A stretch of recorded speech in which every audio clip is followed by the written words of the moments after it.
So we got some crazy cards coming to Marvel Snap in the June 2023 season, and wanted to give you all my final thoughts and star ratings for each of these cards. We got some stuff that could bring Move to life. We've got Galactus counter, perhaps, that I think everybody's going to want, and some pretty fun stuff to talk about. Now, we already covered these cards a little bit when they got teased initially in some data mining, but now we know these numbers are final, and we know what the meta is going to look like going into this month, so hopefully we can add some additional context and clarity on how these cards are going to be played. So kicking things off here, we're going to start with a season pass card for the month. It's Ghost Spider. She is a 2/3.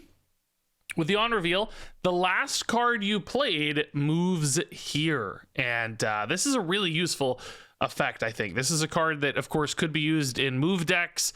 We're going to talk as we go through this video whether or not I think move decks are actually going to become meta relevant.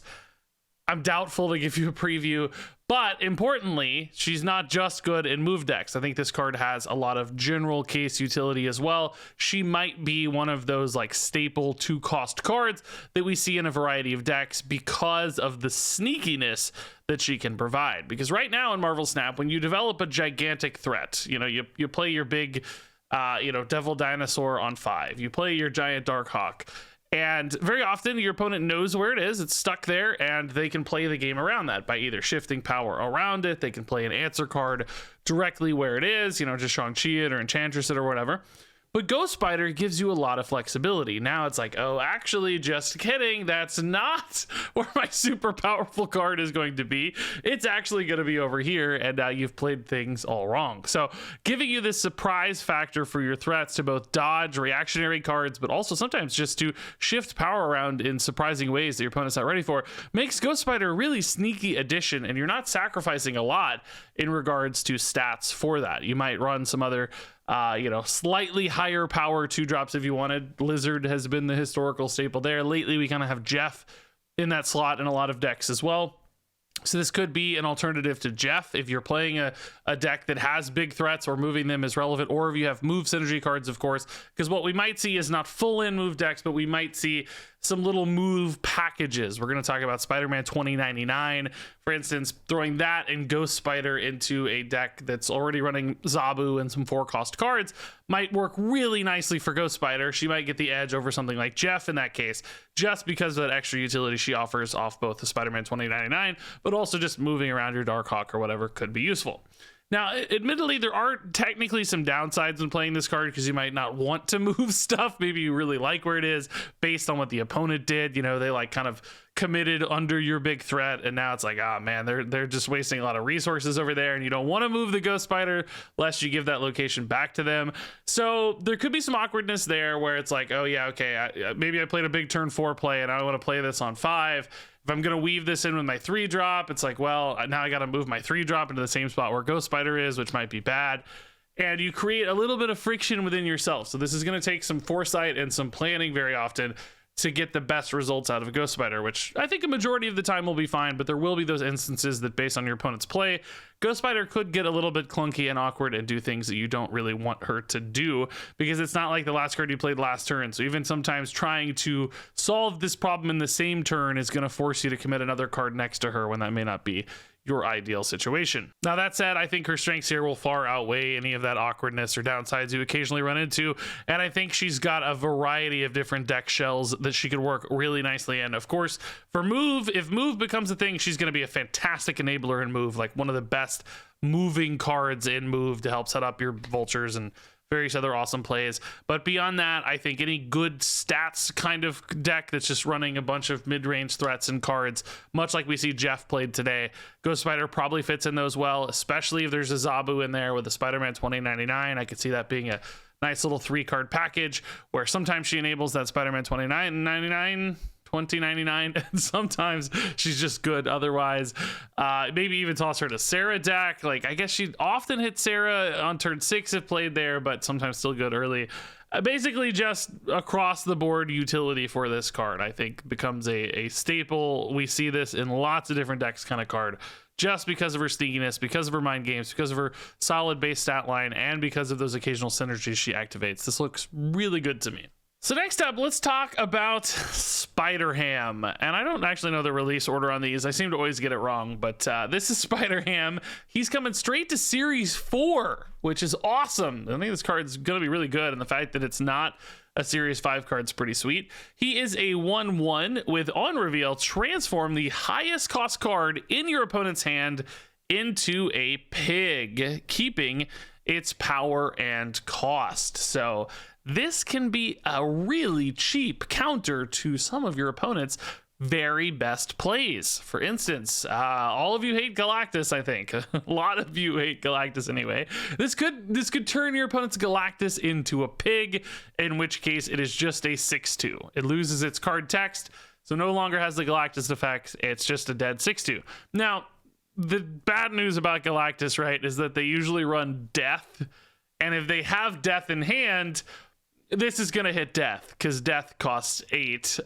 Perhaps you could run your own destroy cards and destroy things first and then play Spider-Ham so that death is reduced to 5, having a higher chance to hit Galactus. But even then, you might also hit Null, which is a common play in Galactus decks. Now, even if you don't hit the Galactus, of course, sometimes killing the death or the Null and transforming those into garbage could still be useful. That might still help you get the edge over Galactus deck, although I'm pretty sure you want to hit Galactus.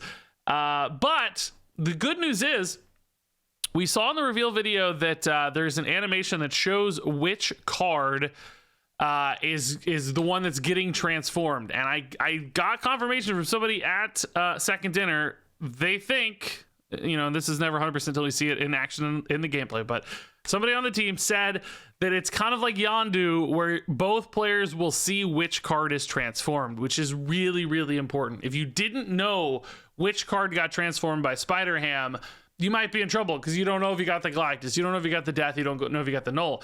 But in this case, you'll know if you got the Galactus because it's going to show you. So you'll have a lot of information here to guide your plays and decisions. And obviously, Galactus is just one tiny example in an entire bevy of amazing cards that this might actually transform.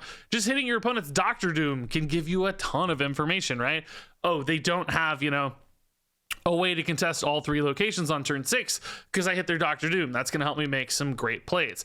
Or any deck that's just running a big payoff. It doesn't have to be Galactus. It could be Ultron. It's like, oh, I transformed their Ultron. Okay, so they don't have this big crazy swing on turn 6 because the Ultron in this case is just an 8/8. That's not very good. Or, oh, I hit their Hulk. It's capped at 12. It's not at 22 or whatever in their high evolutionary deck. So really, no matter the case, and even if it's not a 6-drop, it might just be a 4-drop, but that even gives you kind of some information like, oh, they haven't drawn their 6-drop yet. I'm just hitting their 4-drop, or that killed their turn 4 turn. Their Darkhawk is now just 0 power.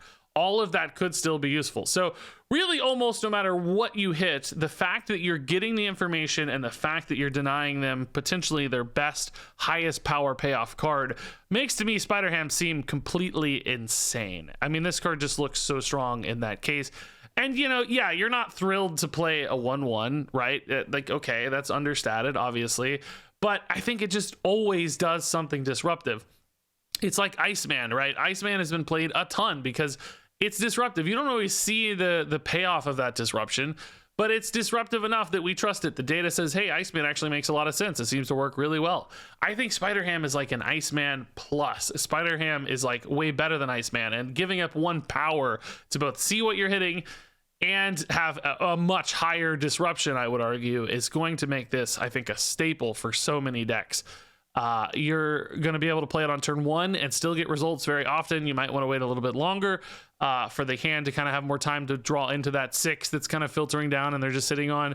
But, weaving this in on turn 4 or 5 is not even a crazy idea either. It's going to be so easy at 1 cost to weave this into turns. So many decks will be able to run this successfully. So I actually think Spider-Ham is going to be really good. I'm not even sure it's necessarily good for the game to have such a crazy, good, cheap, flexible disruption card like this. I think it's going to frustrate a lot of people not getting to play the cards they like. All their big, best, most fun cards are going to get transformed into pigs.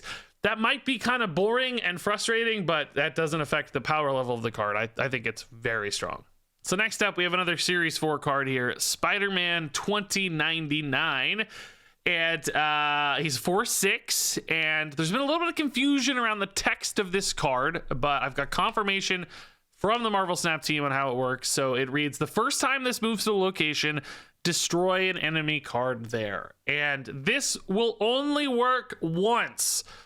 Maybe bounce effects change that if you bounce him back with Beast or whatever, but in normal play, this only works once. So it is not the first time it moves to a unique, different location. So you can't get it once on this location, once on this location, and once on this location. It is once total. It is just the first time this moves, it will destroy an enemy card there. The text to a location is really just a modifier to describe that it's the destination that it's happening at, not like the departure location, for instance. So it's just a clarifier, basically establishing the object of the sentence, where Spider-Man himself is the subject of the sentence, I think, if I can remember my grammar lessons from long ago. So just goes off once. Now, that said, I still actually think this is a pretty good card. 4/6 is a really reasonable stat line. I think initially this had been data mined as a 4/5. It got buffed up to 4/6, which really does make a difference. I think that's a really solid stat line here. And the fact that it destroys a card is going to make it effectively very often a 4/8, a 4/10, sometimes a 4/20 or whatever when it destroys something really big. And that's going to be a little bit meta dependent, but certainly in metas where opponents have played like one gigantic threat in a spot, we'll go back to Devil Dinosaur as a classic example. If they've played just a Devil Dinosaur and you're able to move your Spider-Man 2099 to that location, that's insane, right? It's basically a Shang-Chi effect that's destroying something, but it's even bigger in its own right. So when this hits and when this high rolls, it's going to be such an enormous high power swing. They can also, by the way, remove effects on board that are valuable, even if it hits, you know, a Wong or a Patriot or a Cerebro or something. Even if you're not removing power directly, obviously the chance to remove really big effects is also kind of insane. And again, you're still getting a decent power out of it as well. Obviously Zabu synergies exist too, making this even cheaper. So I think what we might see is not necessarily a full commitment to move decks. Like this might be good enough to push move into a semi-meta relevance. I don't think still tier 1, but maybe like a tier 2 move deck becomes a thing. But I actually think just a package of a few movement cards that enable you to use Spider-Man 2099 in a good way. So you've got the Ghost Spider, you've got the Spider-Man 2099, maybe an Iron Fist in there as well, because he's pretty cheap and flexible. Something like a 3 to 4 to 5 card package that is fused together into a good stats deck, a Zabu deck, something that has a more traditional game plan as we see right now, other ways to win the game than just strictly move, because I think move can get a little clunky and awkward if you don't draw in the precise order you need. But if you've got this package that Spider-Man 29 is a part of, especially in a Zabu deck, I think that's going to make him a really powerful option. So sometimes if you have to just play him as a 4/6, it's not the end of the world. And then when he does get that upside and does have those high rolls, that's going to be completely crazy, I think, personally. So I actually see a lot of potential for this card. Again, I think there's a lot of possibility here for this one to slot into a handful of different decks in that smaller package. And then also move it has potential. The more I look at these cards, the more I like them, the more I'm talking myself into move actually being a pretty good deck, because this is definitely a high power output card. So finally here we have Silk, and this is the series 5 card for the month. Silk is a 2/5, and she reads, after any card is played here, this moves to another location. And man, that 2/5 stat line we know is fantastic. We've seen that with Lizard being a really good card for so long. Lizard has definitely fallen off as Jeff and Luke Cage and his Nerf have all kind of come along to create other priorities. But I think Silk could be, again, one of those staple 2-cost cards where you're just really happy to get this hyper efficient 5 power for 2. She also obviously has some move synergies with things like Kraven. If she's moving into a Kraven location, he's going to get a little bit of a power boost in a move deck. But I actually think she's probably going to be better outside of a move deck than in it in many cases, just because how efficient this 2/5 can feel. Now, there is a risk here, of course, because this is after any card is played there. That means both your opponents and your cards. So sometimes you won't have control over where Silk is moving and when. And very often she might be bouncing around on the final turn, actually, into unexpected locations. So not every deck will necessarily be able to use this. You'll need decks with, I think, a fairly even power distribution across multiple spots, where wherever she goes is kind of the spike needed to make that location a win, you know? Because if you're like really all in with really tall locations and like just 2 spots, for instance, if she goes into the wrong place, she goes into the 3rd spot, you may not be able to contest that well. So I think certain sorts of deck shapes are going to be best for Silk, where it doesn't necessarily matter so much where she ends up. It's about your total numbers getting bigger. And like that kind of points towards something like Living Tribunal. I don't mean she's like a Living Tribunal card. I just mean certain decks are constructed in a way where they're really evenly distributing power anyway, and she's going to spike somewhere, and that's going to get you over the hump. That's going to be the break point you need. Also, just a card that could occasionally snipe things like Sanctum Sanctorum, for instance. You know, she might end up in a spot like that where nobody is playing an additional card there ever, so she just stays and she wins. And that's going to be an awesome freebie sometimes too. So again, this is kind of in that Jeff space, actually kind of in that Ghost Spider space. These might all be competing a little bit for the same. They've all got like move synergies. They've all got like sneaky synergies. So it's gonna be like which deck picks which one. Maybe you get a couple in some decks, of course, but I think they all have different little homes they might be best in, and just depending on which card you own, the shape of the deck, the kind of win conditions you're playing towards. Some decks might like Silk a lot. Some decks might like Ghost Spider a lot. Some decks might like Jeff a lot. Some decks might still like Luke Cage or Lizard or Scorpion or whatever. But it's just about having good options. I think each of these is actually good enough in their own unique situations and ways that some decks going to prefer Silk, some decks going to prefer Ghost Spider, some decks going to prefer Jeff, but they all do get played, I think. I don't think any of them stand so much above the rest that they don't make sense. So I actually think this is another pretty dang good card that we're going to see a lot of in a variety of different decks. Ghost Spider is a 3-star card. Spider Ham is a 4-star card. Spider-Man 2099 is a 3-star card. Silk is a 3-star card. And there you go, folks. All 4 of the June cards, I think all 4 of these get played. 3 stars means good, played in meta decks kind of cards we see a lot. I think Spider Ham's going to be the standout, just like it's gonna be everywhere. I think this card looks completely bonkers to a frustrating extent. I think this might get nerfed eventually to like 2 energy or something to make it less common. Just because I think this card is gonna frustrate people. I don't really like this kind of design for the game necessarily. Counters need to exist, but counters that always answer your opponent's most fun things, I think this is gonna frustrate people. So ultimately, really powerful cards. We'll see how they're received across the player base, but nonetheless, curious to hear your thoughts on these cards. Which ones are you most excited to pick up? Which ones are you excited to play? Share all those thoughts and more in the comments below. Thanks so much as always for watching, and until next time, game on.